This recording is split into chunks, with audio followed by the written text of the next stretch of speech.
Նախագահ արդեն 6-րդ անգամն է Արցախի նախագահ Սամվել Շահրամանյանին հարցաքննության են կանչում, արդյոք նրան ուզում են ձերբակալել եւ այդպիսով փակել Արցախի էջը։ Չեմ կարծում, որ ցանկություն ունեն Սամվել Շահրամանյանին ձերբակալելու, ես չեմ տեսնում այդպիսի ցանկություն,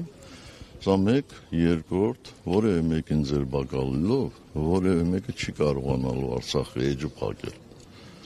Այնպես որ Իսկ Արցախի վերադարձը ինչպես եք պատկերացնում։ Այս պահին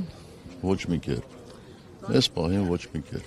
Ասարցյան վեհապարի հետ առաջին նախագահան հանդիպեց, արդյոք պատրաստվում եք դուք եւս հանդիպել աջակցություն ցուցաբերել այս իրավիճակին։ Ես բարբերաբար եմ հանդիպում վեհապար Հայրապետի հետ։ Ցանկացած անհրաժեշտ պահի կարող եմ հանդիպել։ Դուք ինչպես եք գնահատում այն, որ Լևոն Տեր-Պետրոսյանի վրա այսպես հարձակում եղավ ՔՊ-ի կողմից, այն պարագայում, երբ որ Տեր-Պետրոսյանը մարտի 1-ին հենց Նիկոլ Փաշինյանի հետ պայքարում էր ձեր դեմ եւ ասում են Նիկոլը Լևոնի հոգեզավակն է, ու հիմա փաստորեն նրան էլ այսպես ապերախտություն ցուցաբերեցին նույնիսկ իրենց հոգեվոր հոր նկատմամբ։ Ես մի անգամ կարծում եմ էլի ձեր հարցին պատասխանել եմ,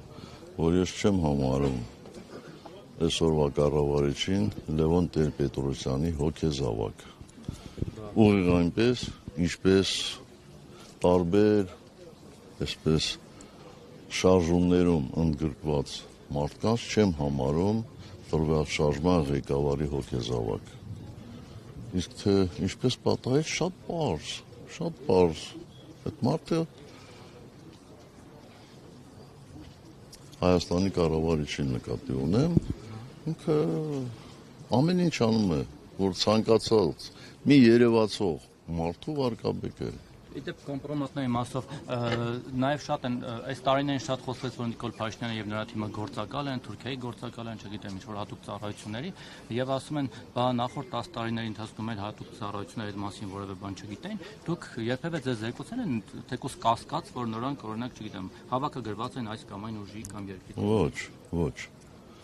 Եթե նրանց անցյալը քաղաքական։ Բայց ես ոնց կարող եմ դա հաստատել։ Միրզոյանի մասին Ես ասում եմ շատ պարզ բան, որ ես այդպեսի զեկույց չեմ լսել։ Գուցե հատուկ ծառայությունները ճիշտ չեն աշխատել այդ տարիներին։ Միգուցե ամեն ինչ շատ հնարավոր է։ Ամեն ինչ շատ հնարավոր է։ Դրա համար էլ ես չեմ կարող ասել, նրանք ոնց պարզ մաքուր են, էլի այդ Միքայել Մինասյանը ինչպես հրապարակեց այդ թուղթը։ Այդ հարցը կտակ Միքայել Մինասյանին։ Դե կտեսնենք, կարծում եմ կտեսնենք։ Հայաստանի սահմանին զորավարժություններ են շարունակվում։